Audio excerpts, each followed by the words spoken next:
एबे भी आंचलिक पाणीपाग विज्ञान केन्द्र पक्षर पाणीपाग को नहीं एक बड़ खबर सामना को आसी। सूचना अनुजाई आसंता 4 दिन पर्यंत राज्य में लगी रलबैशाखी प्रभाव। राज्य में कालबैशाखी प्रभाव सामान्य कमिला ताती। राजधानी समेत राज्यर एकाधिक स्थान में कालबैशाखी वर्षा होईछि। आज मध्याह्न भयंकर ताती और गुड़ुगुड़ी पर अपराह्न भीषण वर्षा एवं आसंता 4 दिन जाए राज्य में कालबैशाखी प्रभाव लगी रहिबो।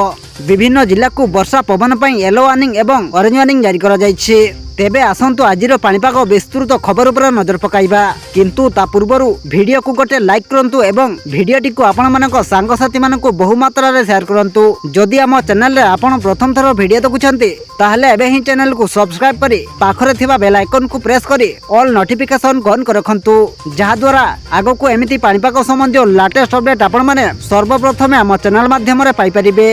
पाणीपाग विभाग पक्षर मिलिथिबा सूचना अनुसार कालबैशाखी सत्ते राज्य में आसंता 4 दिन पर्यंत ग्रीष्म प्रभाव जारी रहिबा नै आकलन करछि पाणीपाग विभाग। आसंता 3 दिन मध्य राज्य में आहरी 2 ରୁ 3 डिग्री तापमात्रा वृद्धि पाइब।